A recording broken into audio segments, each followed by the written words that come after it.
Si son tan amables, señoras y señores, nuestro siguiente invitado y panelista en este foro de salud es el doctor Sergio Alcocer Martínez de Castro.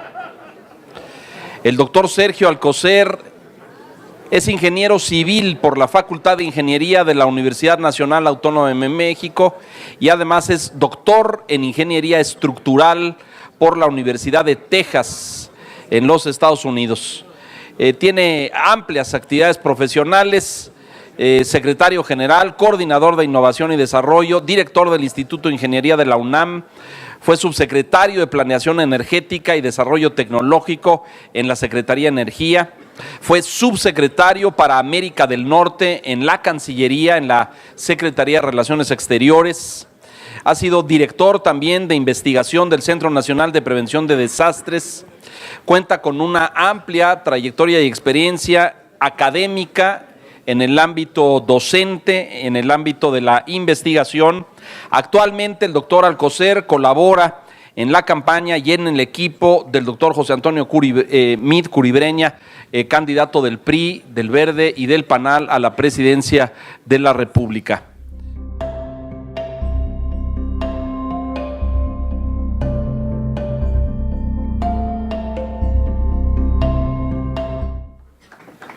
Sergio Alcocer, si son tan amables.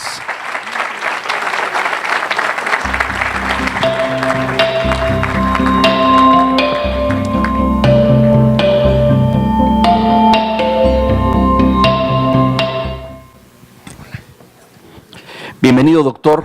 Gracias por estar aquí. Este es un mundo de doctores, pero de los de estetoscopio, doctor, no de los no de los de respirador y regla, y esos son otros, ¿no? Los estructuralistas. Pero bueno, entre doctores te veas, dicen por ahí. Bienvenido, gracias por estar aquí, gracias por la disposición para este diálogo. Como sabes, este es un foro convocado por la Facultad de Medicina de la UNAM, por la Fundación Mexicana para la Salud y por múltiples organizaciones de la sociedad civil preocupadas y ocupadas en materia de salud, que representan a enfermos, que representan a académicos, a investigadores. Así es que muy bienvenido, muchas gracias. Hay ya un paquete y un grupo de preguntas preparadas por las organizaciones convocantes. A lo mejor sería muy valioso, muy importante escuchar de tu parte un posicionamiento de apertura, unos comentarios de inicio y luego pasamos a las preguntas de las organizaciones y recibiremos también de todos quienes están aquí mediante papeletas preguntas que te dirijan directamente en este foro. ¿Sí te parece bien? Sí, cómo no. Por favor, adelante. ¿Me puedo parar? Por supuesto. Porque además a los chaparritos nos cuesta mucho trabajo estos asientos. Pero bueno. Primero que nada, muy buenos días y pues agradezco mucho a Leo por la presentación, a la Fundación Mexicana para la Salud y por supuesto a la Facultad de Medicina de la Universidad Nacional por esta amable invitación. Y sí, los ingenieros también usamos estetoscopio de otra manera porque medimos las grietas de los edificios y tratamos de entender cómo se comportan los edificios, y la formación de los ingenieros es relativamente parecida a la de los médicos, con por supuesto ciertas diferencias. Pero bueno, entonces me siento en casa porque además he tenido la oportunidad de trabajar con muchos médicos en la universidad y en otros lados. Primero que nada, un agradecimiento del doctor Meade por la oportunidad de estar aquí con ustedes y poder hacer un planteamiento de lo que él ha venido trabajando y desarrollando como su plataforma en materia de salud. Primero que nada, señalaría, y esto no es una posición únicamente del doctor Meade, sino es a través de una serie de conversaciones que he tenido con muchos de quienes están aquí sentados, de que este ha sido un sexenio perdido para la salud mexicana. Esto lo dicen directivos de fundaciones, asociaciones de pacientes, directores de hospitales, públicos y privados. Entonces realmente tenemos que hacer en el próximo sexenio, y no solamente en el próximo sexenio, sino con una visión de política de Estado, una inversión importante y un cambio significativo en la política de salud de nuestro país. Los datos y el diagnóstico ustedes lo conocen mejor que nadie, y lo que plantea el doctor Meade es a partir del mismo poder efectivamente desarrollar una política de universalización de los servicios de salud y hacer efectivo lo que establece el derecho constitucional de garantizar el acceso a la salud a la población mexicana. Esto implica hacer un trabajo entre los 12 subsectores que tenemos dentro del sector salud, el sector público y el sector privado, un trabajo conjunto. Y este es un trabajo que tenemos que hacer todos quienes estamos aquí sentados, el gobierno, el sector público, el sector privado, el sector social, construir un nuevo sistema de salud que ponga en el centro a la persona, un sistema humanista de salud y de dolor. O sea, en donde sobre todo nos preocupa que sea preventivo, no curativo, en donde esté al centro del sistema la persona, no el paciente, y nos permita con estos arreglos tener un sistema en donde la fragmentación que actualmente tenemos, la diferente calidad, la distinta calidad que hay de los servicios médicos a nivel federal y a nivel estatal se vaya reduciendo, se vaya homologando, podamos sin duda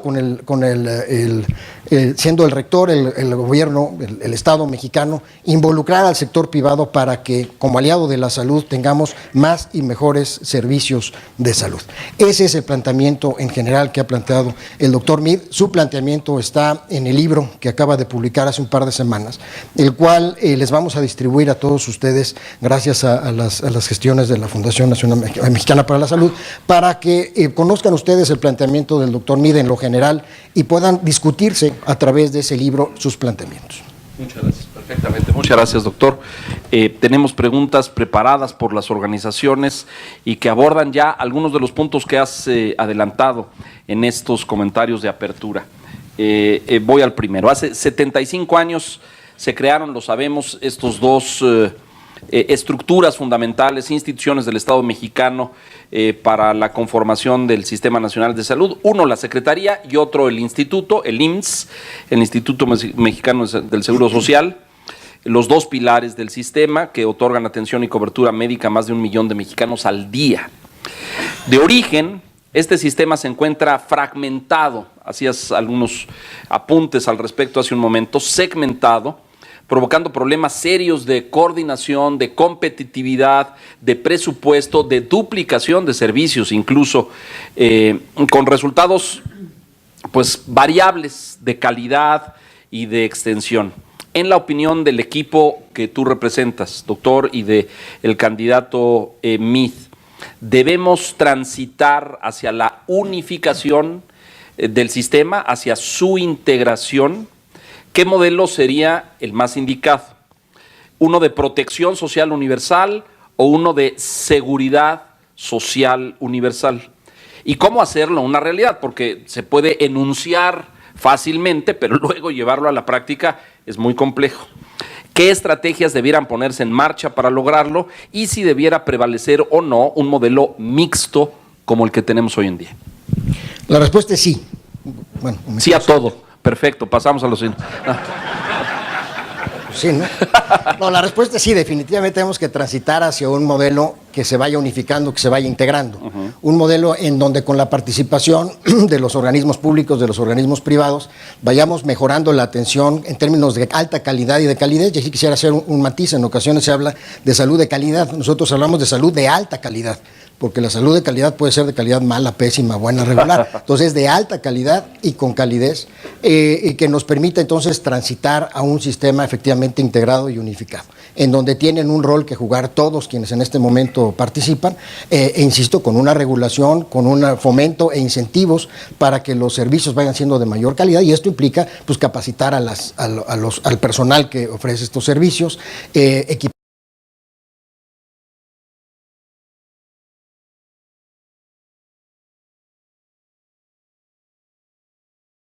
de dotar en este sistema a la protección o a la seguridad. Nosotros optamos por una seguridad universal, que además nos permita incorporar a ese 14%, leía recientemente en una intervención del doctor Julio Frenk, que señalaba claramente que hay 14% de la población que no tiene acceso a servicios médicos. Entonces necesitamos incorporar a esa masa de población para que todos en el país podamos gozar de lo que garantiza la Constitución. Uno de los planteamientos que ha hecho el doctor Mead a través de su programa Avanzar Contigo es justamente reconocer reconocer lo que establecen la Constitución en materia de derechos versus lo que realmente estamos gozando en la realidad. Hay una brecha muy significativa, claro. Y justamente lo que busca ese programa es identificar para cada persona cuáles son las brechas que necesitamos cerrar. Las necesidades de quienes estamos aquí son distintas en lo personal y más aún quienes no tienen acceso a este tipo de servicios. Justamente lo que queremos con este programa, que es un programa de política social inversa, en lugar de diseñarla en un escritorio en la calle de Reforma, lo estamos diseñando en las calles, justamente preguntándole a la gente lo que necesita para poder identificar cuáles son los programas de política pública que en general se necesitan y particularmente en el tema de salud. Nosotros creemos que para lograr esto necesitamos empoderar lo que ya en la Constitución está establecido, que es el Consejo de Salubridad General.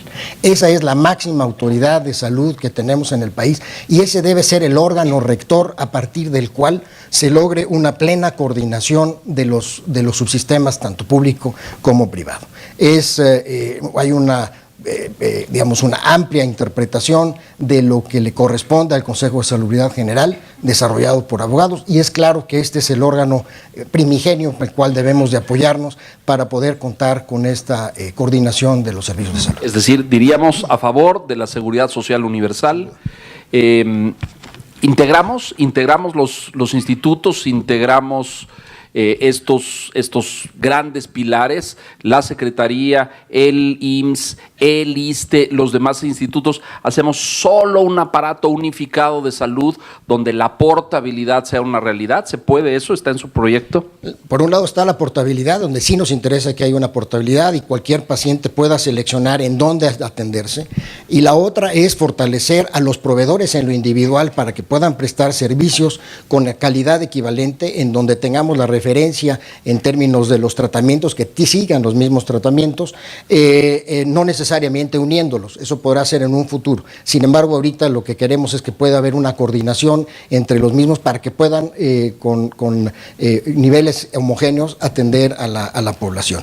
Esto lo estamos planteando que pueda ocurrir a partir de contar con un sistema nominal de información universal de la salud, que no es un expediente clínico, va más allá de contar con un expediente clínico. El expediente clínico normalmente está circunscrito a una de las organizaciones. Aquí lo que estamos pensando es que tú puedas portar la información como paciente en todo tu ámbito de la salud, y no nada más de eso, sino de la prevención y del bienestar y de la y de la salud, y que sea información naturalmente personal, consistente con un registro nacional, con una cédula de identificación nacional, y a partir de cual tú puedas, todo el sector salud pueda tener acceso a la información del paciente, un laboratorio de diagnóstico, una farmacia y por supuesto el hospital de tratamiento. Nos interesa especialmente fortalecer la atención comunitaria o la atención primaria y la atención de primer nivel. Y esto tiene que ver con que esa universalización o esa portabilidad la tenemos que fortalecer justamente en la atención de primer nivel. Vamos a más, doctor, si nos permites, la inversión pública. Esta parte que es fundamental para el cuidado, para la protección, para la prevención de la salud. En los últimos años no solo no ha aumentado, sino que de hecho ha disminuido en relación con el PIB y con el crecimiento poblacional. Hoy estamos por debajo de estándares globales. La OCDE habla de un promedio del 9% como el sugerido o el óptimo de inversión del PIB en salud. En México andamos por niveles del 5%. En este contexto, un agravante serio es que más de la mitad del gasto de salud proviene del bolsillo de los mexicanos. De acuerdo con el plan de ustedes, con la visión y con la postura que han trabajado, la estrategia debiera ser disminuir el gasto de bolsillo de los ciudadanos, que gasten menos, que haya menos emolumento del ciudadano. Esto con frecuencia pues es a costa del empobrecimiento de la población, que debe invertir en su propia atención médica. La inversión del gobierno en salud debe incrementarse, debemos gastar más y mejor en salud. ¿Cómo? ¿En qué proporción? ¿Con qué recursos? ¿A qué plazo? O sea, como ves, facilísimo, ¿no? Pero bueno. La respuesta es sí, otra vez. Bien. Tiene que disminuir el gasto de bolsillo, sí, sin lugar a dudas. En este momento, del orden de la mitad del gasto de bolsillo se dedica a medicinas y en parte proviene porque nuestros hospitales no tienen suficiente abasto de medicinas. En el ISSSTE el 30%, hay un 30% de desabasto de las medicinas, por poner un caso. Lo que ha planteado el doctor Mead es, en una frase muy breve, que son hospitales al 100, el poder contar con hospitales 100% abiertos, es decir, 24 horas abiertos, que es un tema relevante, sobre todo en aquellas comunidades en donde el acceso es difícil a las unidades médicas y que se necesita que si te enfermas un sábado en la noche, efectivamente tengas un hospital, primero, abierto.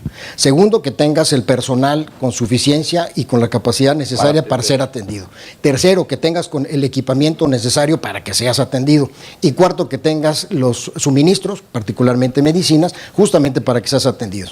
Esta es una inversión que ya hemos cuantificado en 30,000 millones de pesos, que no es una inversión que descarrile las finanzas públicas, pero sí haría un cambio muy significativo en la calidad de la atención a nuestros pacientes, a la población mexicana, para que pueda tener acceso. Entonces, sí queremos naturalmente disminuir el gasto de bolsillo.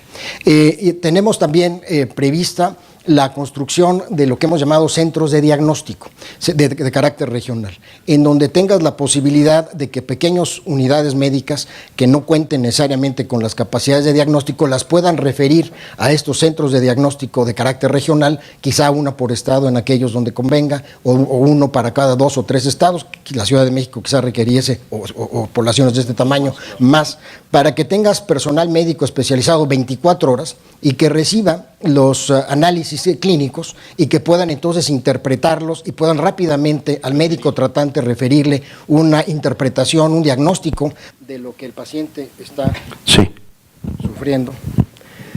De lo que está sufriendo, y entonces le permita con ello al médico tratante pues establecer propiamente su tratamiento. Esto nos parece que además cambiaría la lógica, no de construir más necesariamente hospitales, sí de fortalecer la infraestructura de otra manera y sobre todo pues de dotar de mayores capacidades o de empoderar a capacidades. Es decir, un centro diagnóstico que fuera como el primer contacto con el paciente. No. El contacto sería con los médicos. O sea, tú le sacas una placa de rayos X, no necesariamente hay quien lo pueda interpretar porque la unidad médica es chiquitita en algún lugar. Lo que hace es que lo refiere a este centro de diagnóstico, para lo cual necesitamos que nuestros hospitales estén interconectados. Actualmente el 26% de las unidades médicas están interconectadas con la red compartida. Necesitamos ampliarlo. Tenemos los estudios, sí se puede ampliar durante este sexenio, llevarlos al 100%, que son las 35,000 unidades médicas. En algunos casos se requiere hacerlo con fibra óptica, en algunos otros casos se tiene que hacer vía banda satelital, perdóname que me salga lo ingeniero, pero pues así es esto. Pero bueno, sí, sin duda hay posibilidades de interconectarlos y esto nos permitiría poder ofrecer atención médica a quien lo solicite, refiriéndola con los diferentes niveles de atención que se requiere. Ahora, el gasto, este tema delicado y sensible. Sí queremos gastar más, sí necesitamos gastar más. ¿De dónde? ¿Cómo le hacemos? Mira, por un lado tenemos una duplicidad de gastos dentro del propio sector. Cuando eres atendido en un hospital de primer nivel, te desarrollan una serie de análisis. Si eres referido a uno de segundo nivel, te repiten los análisis y si llegas al de tercer nivel, te vuelven a repetir los análisis. Hay una serie de gastos sobrepuestos que van en esto. Por otro lado, tenemos una deficiente atención del personal, del paciente a nivel personalizado.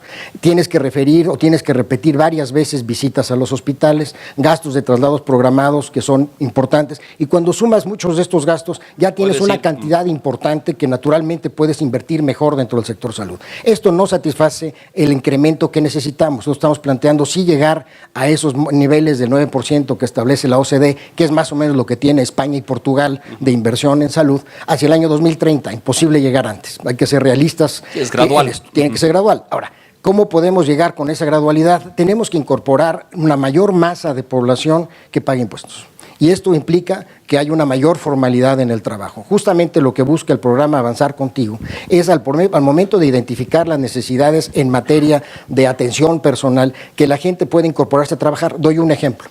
Las madres que dejan a sus hijos o que atendidas con la tía, la abuelita, etcétera, en ocasiones no pueden trabajar las jornadas que se les requerirían por esta dificultad de que sus hijos sean atendidos. Lo que ha planteado el doctor Mead es que podamos extender los centros de atención infantil, le hace guarderías como los conocemos coloquialmente, de manera que las madres puedan dejar a sus hijos, que los hijos reciban la atención de motriz, en fin, lo que se requiera. Esto, el estudio que tenemos le incrementa en el crecimiento del país el 0.49% del PIB. Es decir, destinando a esas mujeres a que trabajen durante ese tiempo. Efectivamente, y con eso estimulas la formalización del trabajo, la formalidad del trabajo. Por otro lado, estimulas el que se pueda desarrollar y crecer el país, y vas generando un efecto de poder tener más recursos para invertir, no solamente en salud, sino en otros sectores. Sin duda, salud es un tema primordial, y además que es un tema que le corresponde al presidente encabezar. Este no es un tema que le puedas delegar a un secretario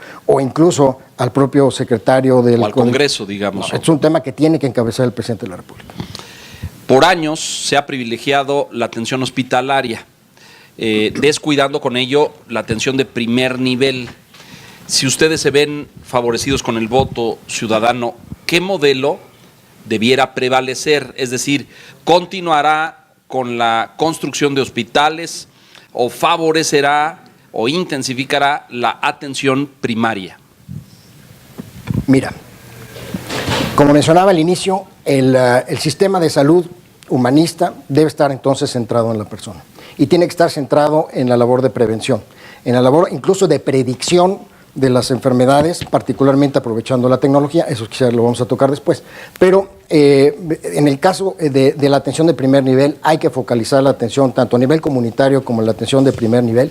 En el caso de la atención a nivel comunitario, desarrollar más el concepto de los promotores de salud, con técnicos superiores universitarios que participen a nivel comunitario, orientando a la población en materia de hábitos saludables, de prácticas saludables hacia su salud, de autocuidado, de manera que vayamos previniendo la ocurrencia de las enfermedades, vayamos promoviendo el bienestar.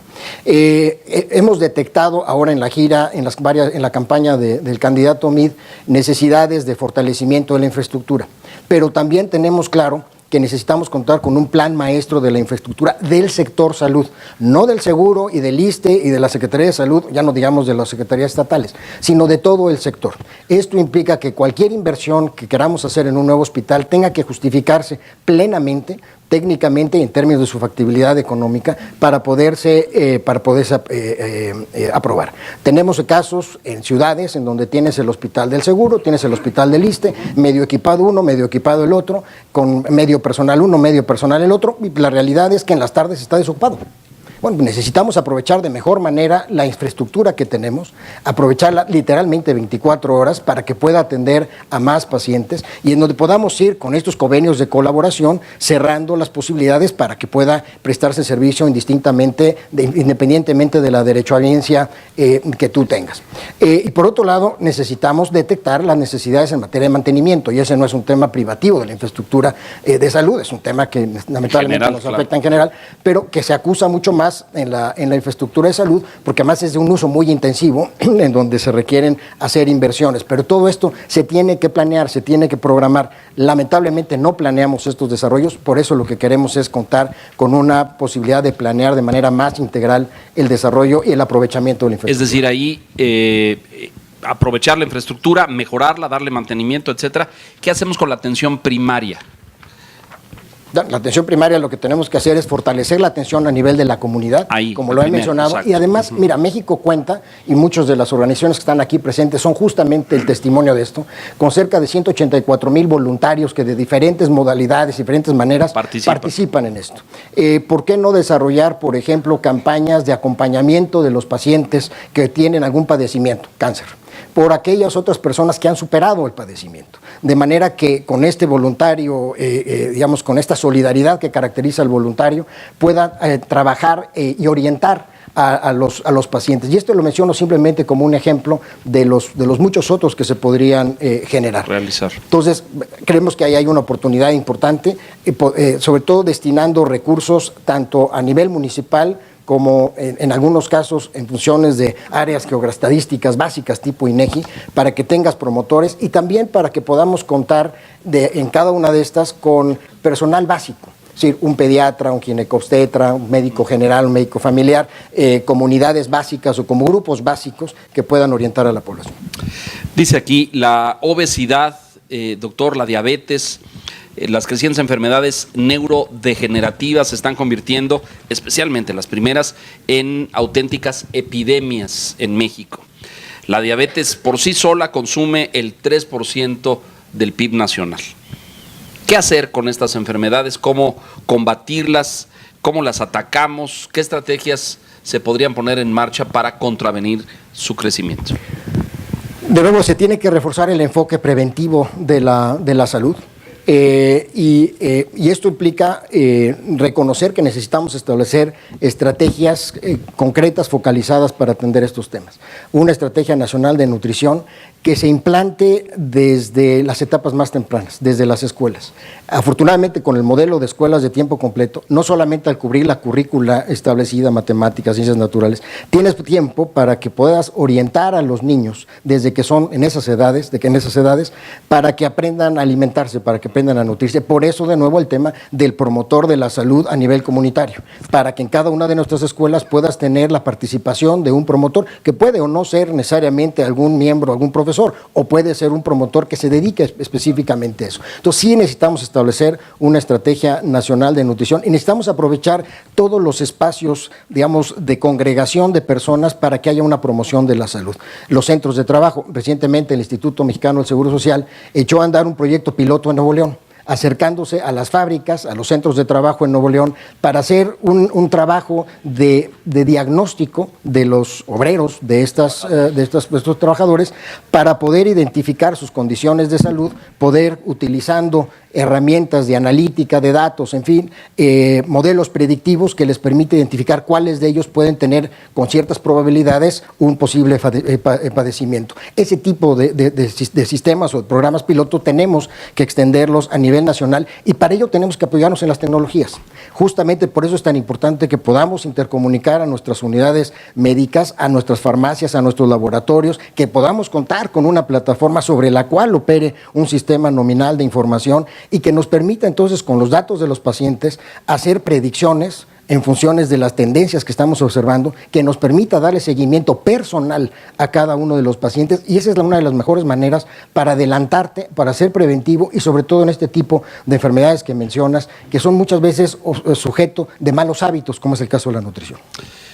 Una más, doctor, el gasto de bolsillo nuevamente en servicios de salud, decíamos, cerca del 50% del gasto total de los mexicanos. Cada año 120 millones de mexicanos acude a consultorios médicos adyacentes a farmacias y ahora también a cadenas de almacenes para complementar la atención que les brinda la cobertura de alguna institución pública, claro, si cuentan con afiliación.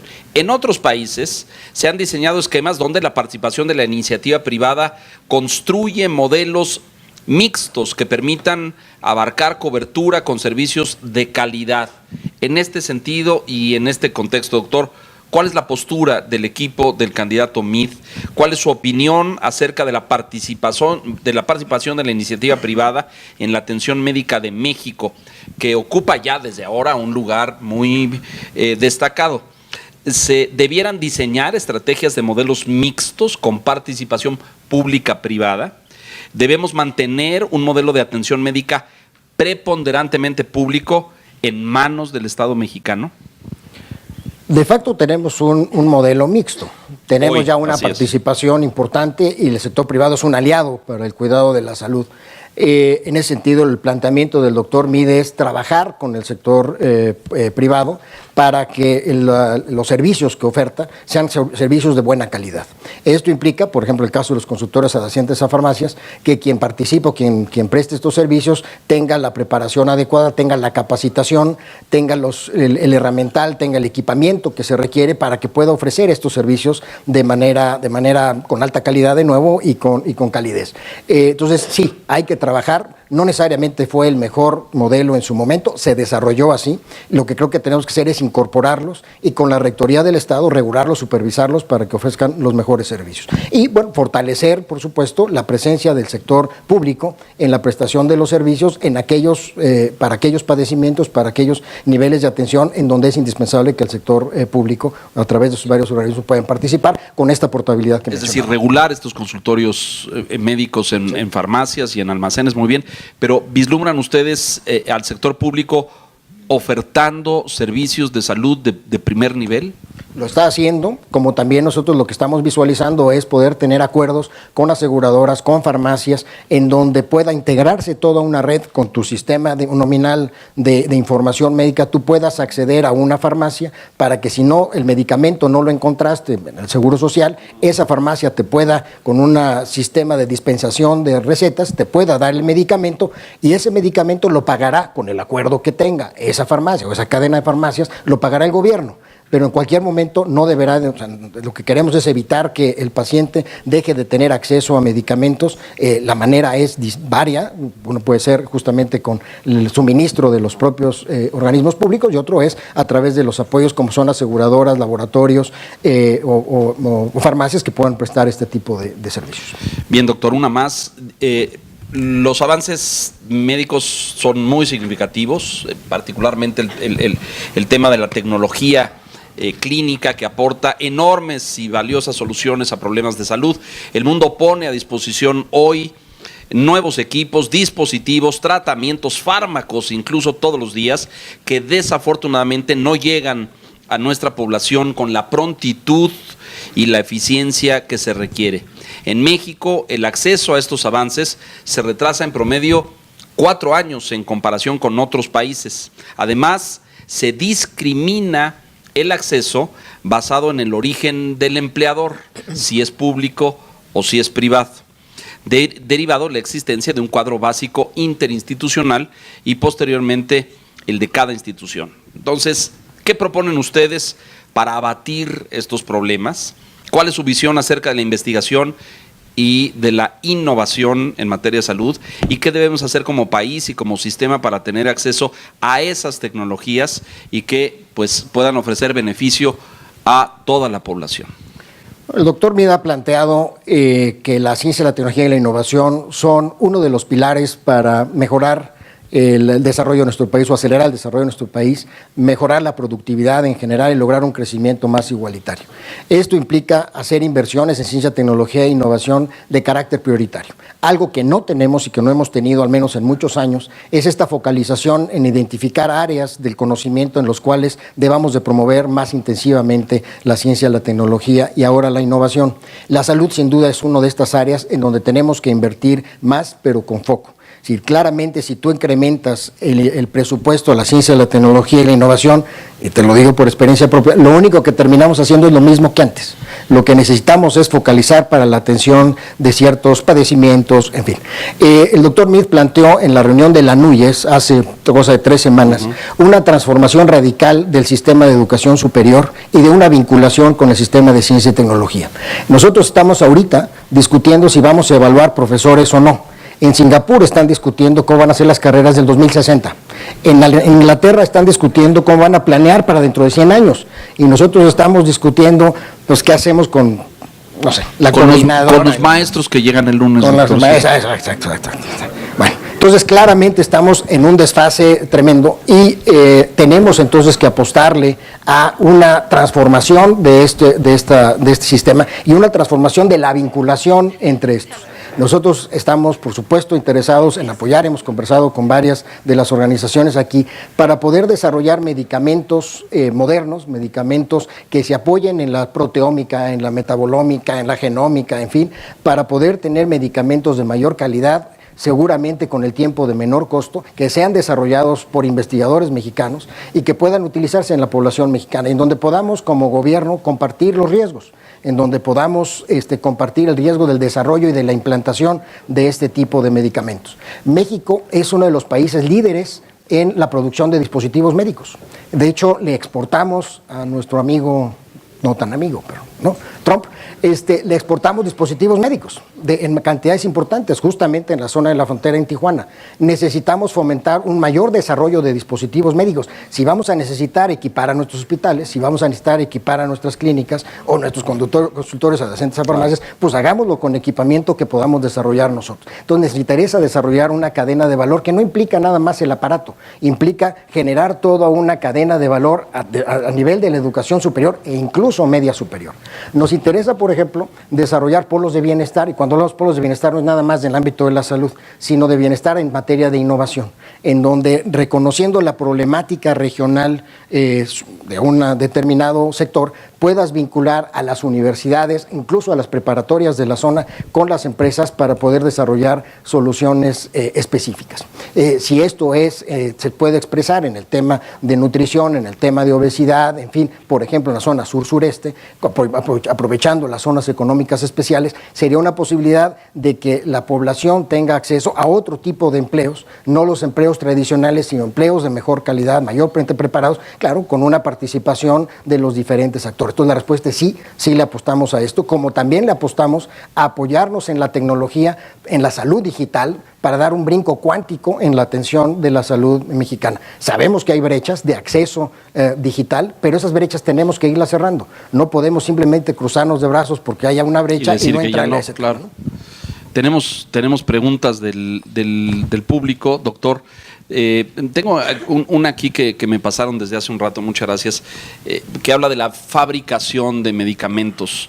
Un porcentaje importante de los medicamentos que hoy se venden y se distribuyen en México son producidos y fabricados en India y en China, lo que eleva el costo. ¿Qué política debiéramos hacer para incrementar o fomentar que en nuestro país, en aras de abatir el costo de los medicamentos, podamos desde aquí producirlos y procesarlos? Bueno, primero que nada, hay que reconocer que México tiene una industria farmacéutica muy fuerte, una industria farmacéutica mexicana, además muy pujante, con líderes, emprendedores que están pensando en la innovación, en cambiar su oferta de medicamentos, y me parece que se requiere desarrollar entonces los incentivos para que la industria farmacéutica mexicana pueda competir no solamente a nivel nacional, sino porque no pueda exportar. La postura del doctor Meade, como saben, es de un país abierto, en donde lo que se fomente es la posibilidad de invertir, la posibilidad de competir,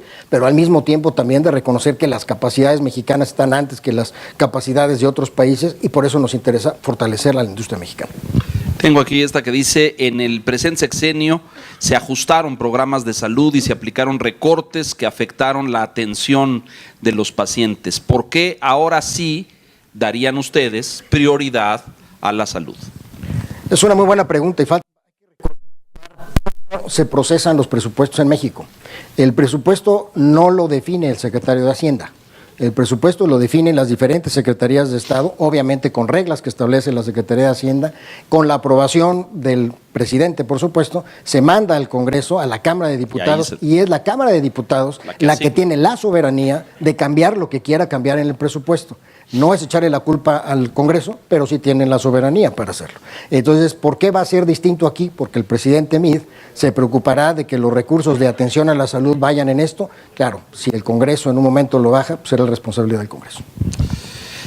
Dice aquí, considera indispensable buscar nuevos modelos de atención basados en salud digital. Hablabas de esto hace un momento, doctor. ¿Qué importancia le da a la incorporación de nuevas tecnologías? Bueno, nosotros creemos, como en muchas áreas del conocimiento, muchos sectores de la economía, del quehacer de la sociedad, que la tecnología tiene un papel fundamental. Estamos hablando de la convergencia de diferentes tecnologías, las tecnologías biológicas, las tecnologías cognitivas, las tecnologías de la información y comunicación, que convergen en lo que podemos llamar ahora salud digital, como una posibilidad de atender a más personas, sobre todo con este enfoque de carácter preventivo. De que nos podamos anticipar a las enfermedades con la posibilidad de predecir ciertas tendencias o a partir de ciertas tendencias, de prevenir el comportamiento y, por supuesto, de darle seguimiento a esto. Creemos que hay un papel fundamental de la salud digital en esto. Tenemos una penetración de más o menos el 70%, o sea, 7 de cada 10 personas utilizan el Internet, le dedican 8 horas a ver el internet en diferentes momentos. Tenemos del orden de 110 millones de dispositivos móviles, de la mitad, 90% de ellos, de esos dispositivos, a 100 millones básicamente, son dispositivos inteligentes que debemos aprovecharlos para que con una plataforma común digital sobre ellos puedas montar servicios, como puede ser, y simplemente doy un ejemplo, si tienes un enfermo con problemas de diabetes, le preguntes todos los días si ya se tomó su muestra de glucosa, si ya se hizo el análisis, te lo reporte, eso lo vas administrando en una gran plataforma, en un back office, que te permite con analítica de datos a nivel poblacional tener tendencias, a nivel muy particular de Juan Pérez, pues saber qué es lo que le está afectando a esa persona, y si de repente tiene algún brinco, puedas tú atenderlo antes de que él tenga un coma diabético, que después lo tengas que trasladar en una ambulancia que te cuesta 1,000 millones de pesos al año en traslados programados. O sea, ese tipo de cosas se pueden hacer actualmente y podemos ir ampliando conforme mayor conectividad tengamos, mayor penetración, podemos irlo ampliando a la población. Aprovechando la tecnología. La salud mental, doctor, es uno de los principales problemas de este país en el área de salud. A lo mejor poco atendida o con poco presupuesto asignado. ¿Qué proponen ustedes en esta materia y en este sentido? Mira, tal vez me equivoque en cifras, pero más o menos el 2% del presupuesto de la Secretaría de Salud se dedica a enfermedades mentales. Del orden del 29% de la población tiene algún padecimiento mental. Y del orden de 1 de cada 6 son eventualmente tratados, de los que se diagnostican. Uno de cada 6. Uno de cada 16, perdón. 16. 6%, uno de cada 16. Entonces, sí tenemos un tema por atender de mayor manera. Esto implica incrementar el presupuesto, sí, para las enfermedades mentales, como también implica el incluir la atención de las enfermedades mentales a través de las aseguradoras. Y esto implica trabajar con las aseguradoras. Es muy preocupante el fenómeno que estamos viendo de incremento en la tasa de suicidios, especialmente en los jóvenes. Por problemas de depresión, por problemas de ansiedad, en fin. Entonces necesitamos particularmente atender a ese segmento de población antes de tener las consecuencias que estamos viendo. Por eso me remito de nuevo al programa Avanzar Contigo, que justamente lo que busca es preguntarle a los jóvenes cuáles son sus necesidades, no desde el punto de vista de salud mental, digamos, de las saludes, de necesidades en la escuela, en el trabajo y demás, para que puedan incorporarse a las actividades en la sociedad y puedan eventualmente irlo sacando de una situación de vulnerabilidad en la que se encuentran y que eventualmente puede desencadenar en un suicidio. Dice aquí, los recursos son limitados, además del ahorro planteado, ¿de qué sector va a tomar los recursos necesarios para cubrir la inversión planteada, para mejorar el sistema de salud y el abastecimiento de medicamentos? Bueno, lo primero que tenemos que hacer es, dentro del propio sector salud, hacer una revisión de los múltiples programas que existen, no para eliminarlos, pero sí para evitar las duplicidades, los traslapes que existen entre ellos, sin perder de vista que lo importante no es el programa en sí, sino la atención que el programa o los programas están dirigidos.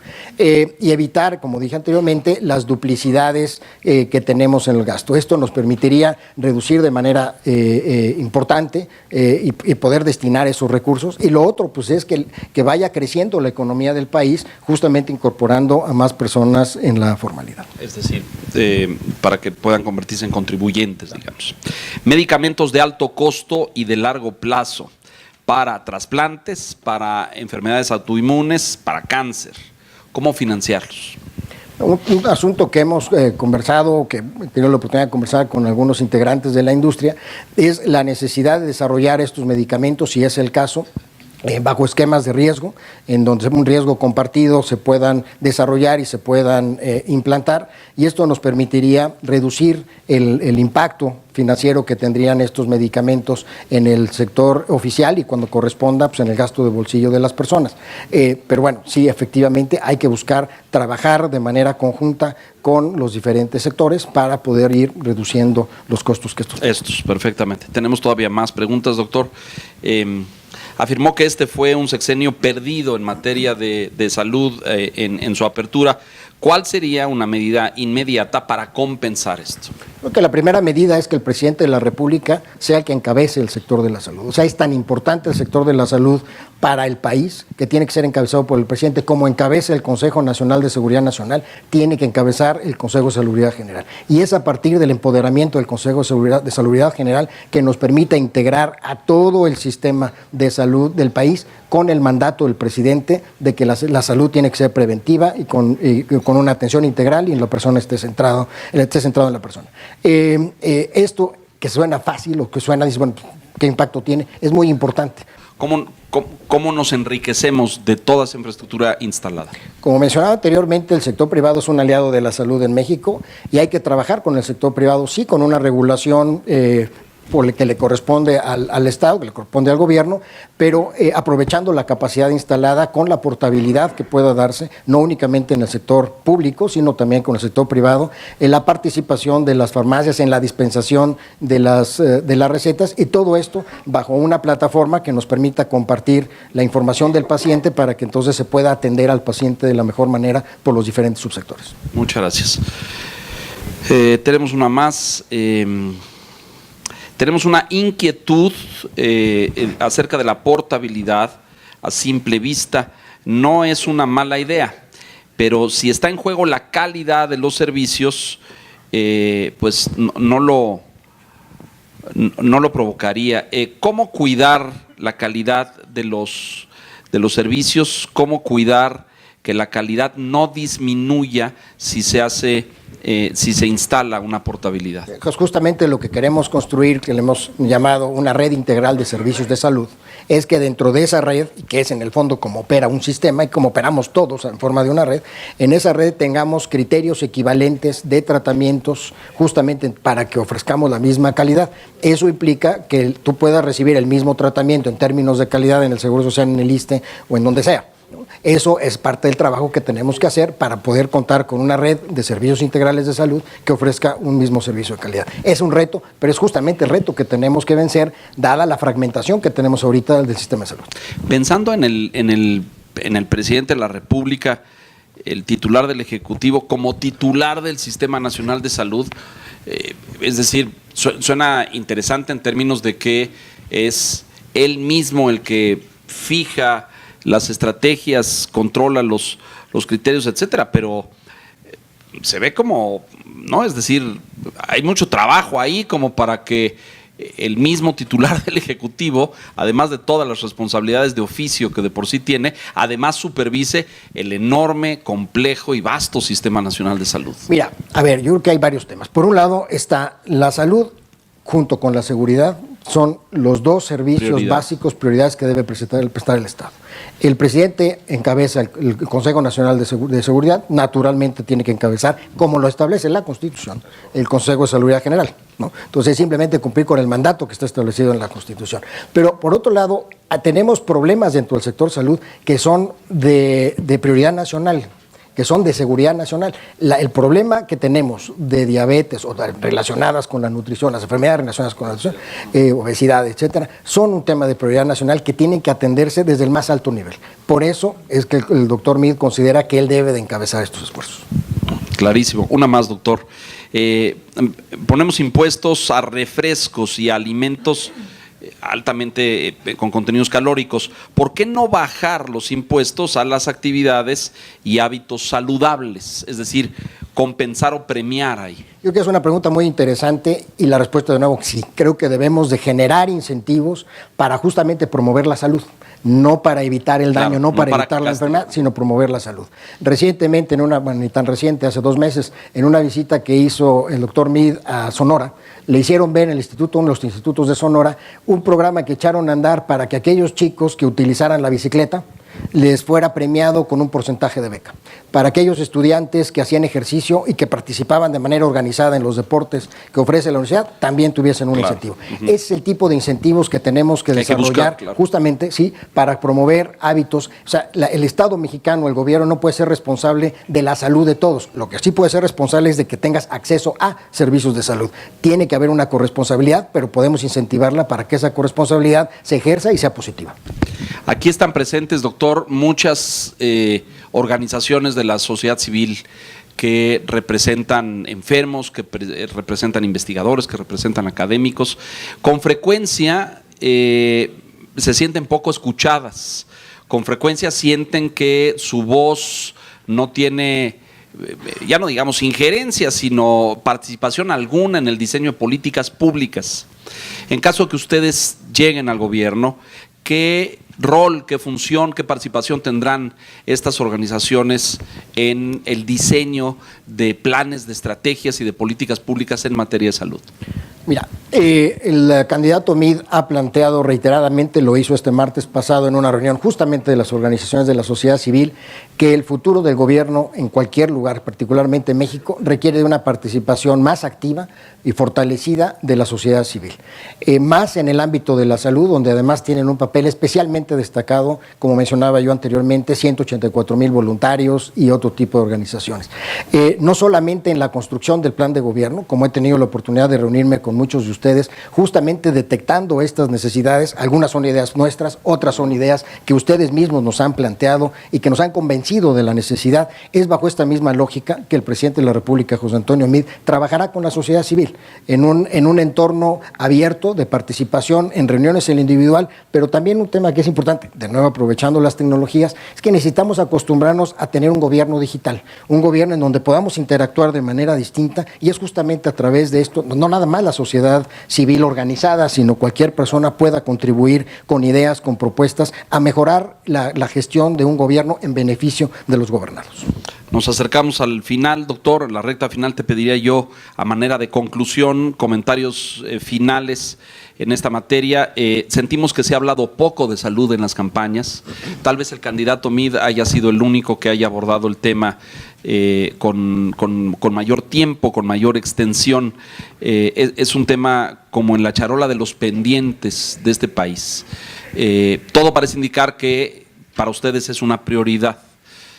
¿Cómo podemos tener, cómo este sector puede tener garantía de que será así en caso de que el voto los favorezca?